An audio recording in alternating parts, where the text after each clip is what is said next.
السلام عليكم ورحمة الله. النهاردة أنا في حضانة أحمد، عندهم بيكنيك كده، يعني كل أم أو أب يجوا يقضوا اليوم مع ابنهم، وأنا هحاول أنقل لكم مقتطفات كده من اليوم.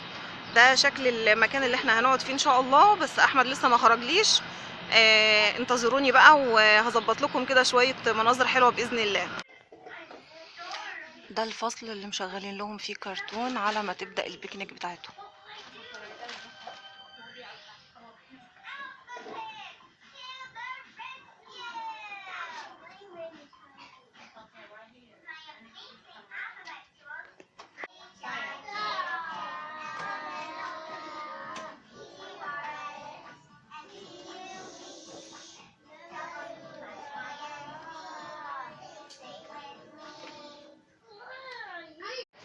الترابيزه دي اللي هيبقى عليها رسم الوش، والمكان كله متقسم كراسي كده، كل كرسي عليه ورقه، الورقه دي بالنشاط اللي هيتعمل يعني. ان شاء الله هوريلكم مكان مكان. انا جبت بقى بطانيتي وقعدت عشان اتفرج عليهم براحتي. ان شاء الله انا معاكم في كل خطوه، بس انتوا عارفين زي ما اتفقنا مش حابه اجيب اشكال ناس. ده جزء من بلال قاعد معايا، انا اخدته معايا طبعا مش هينفع اسيبه، ومش عايزه اجيب بس اطفال او ناس عشان ما يحصلش مشكله، بس يعني كل ما يحصل اي حدث كده هنقول لكم ان شاء الله. الجو جميل جدا النهارده بس يظهر الحساسيه بدات تظهر، لكن الحمد لله مفيش يعني شمس قوي حر ولا حاجه عشان الاطفال يعني، فان شاء الله يبقى يوم كويس. تابعوني، القاكم بعد الفاصل. كان ده بقى بتاع البابلز، يعني اللي هو انتوا عارفين البتاع اللي بنقعد نعمل بيها اللي بتطلع فقاعات صابون دي.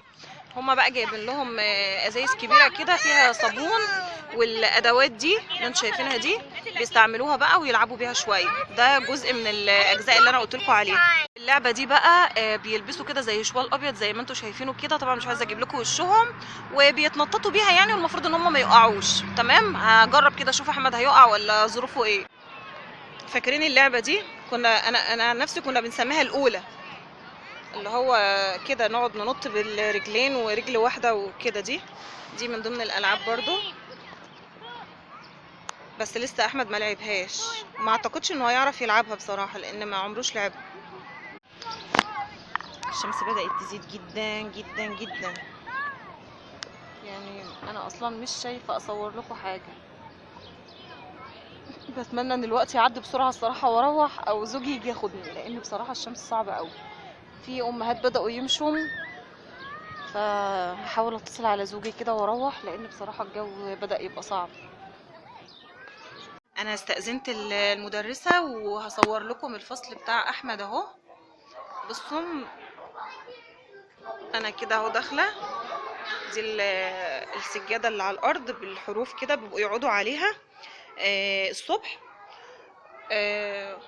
ده طبعا علم امريكا. السبورة بيبقوا كاتبين عليها شوية حاجات، ودي السبورة الكبيرة. يعني انا عامله الجزء ده برضو الفيديو والله العظيم مش عشان يعني اقول ان دي احسن ودي اوحش، بس ممكن يعني تاخدوا منها افكار ولا حاجه للحضانات في مصر مثلا. والحمد لله انا استأذنت يعني. شبابيك، ستاير.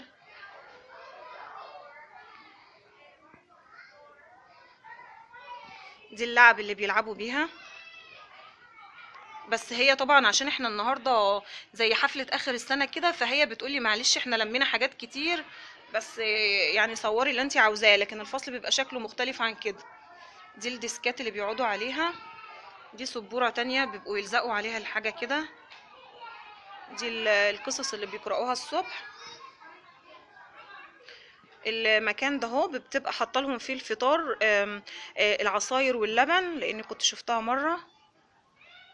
دي السبورات برضو تانية، ساد وهبي، بتحط تحتها صور الاولاد اما بتبقى هي زعلانة من حد عمل حاجة غلط، وما بتبقى مبسوطة من حد.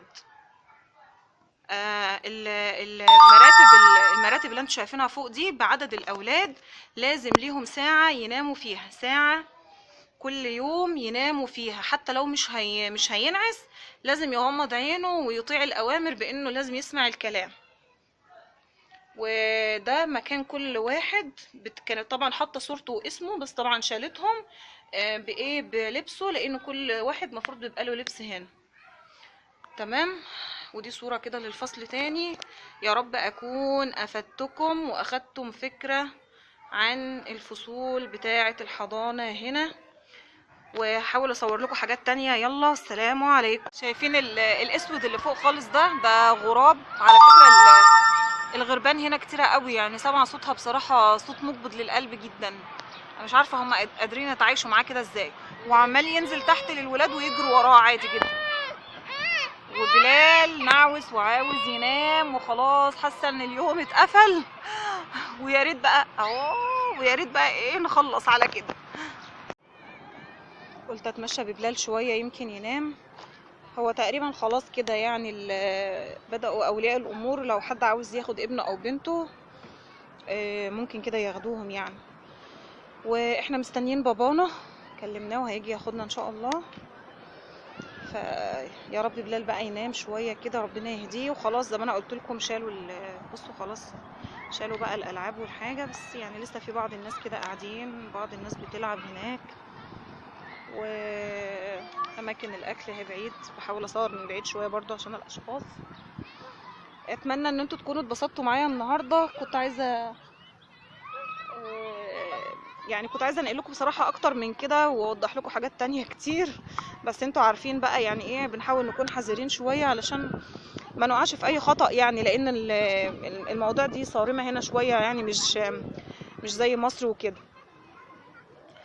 ثواني. انتوا عارفين انا بحلم بايه؟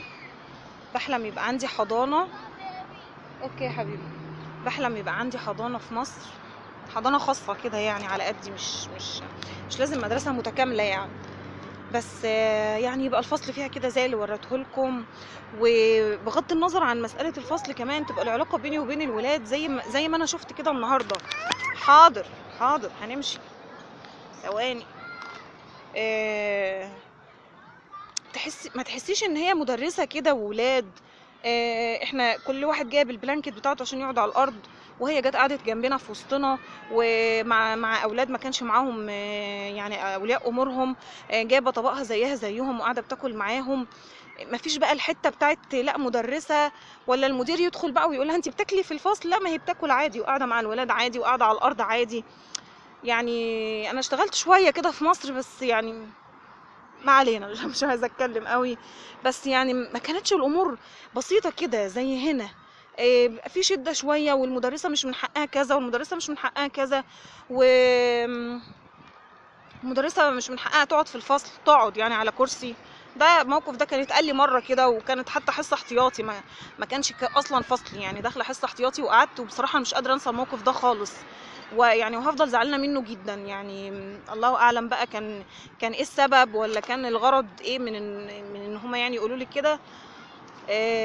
بس انا شايفه الناس هنا بتقعد على كرسي، وبتقعد على الارض، وبتقعد مع الولاد وعايشين حياتهم عادي جدا، ومع ذلك عاملين اللي عليهم، ومع ذلك الناس مبسوطه منهم.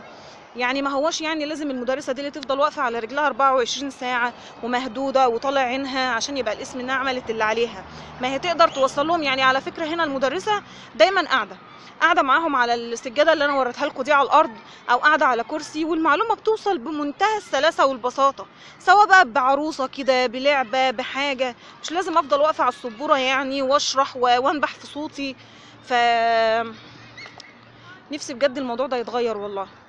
واوعدكم ان شاء الله لما اعمل الحضانه بتاعتي بقى ابقوا هاتوا ولادكم كلكم عندي كده هو حلم اتمنى ان هو يحصل ان شاء الله. دعواتكم.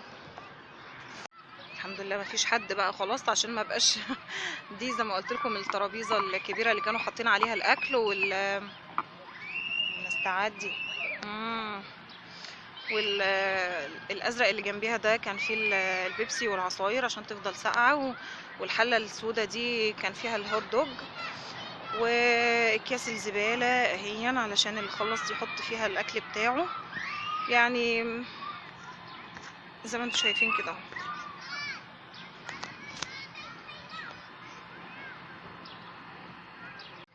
وخلصنا اليوم بتاعنا بقى خلاص الحمد لله. جبت لكم احمد. يلا يا احمد قول باي باي. باي باي. اتبسطت النهارده؟ كان يوم حلو؟ طب قول يلا انك اتبسطت. انا اتبسطت. كان يوم ايه؟ كان يوم حلو. ماشي يا حبيبي. يلا ان شاء الله اشوفكم في فلوجات وخروجات تانية كتير ان شاء الله. والسلام عليكم ورحمة الله تعالى وبركاته.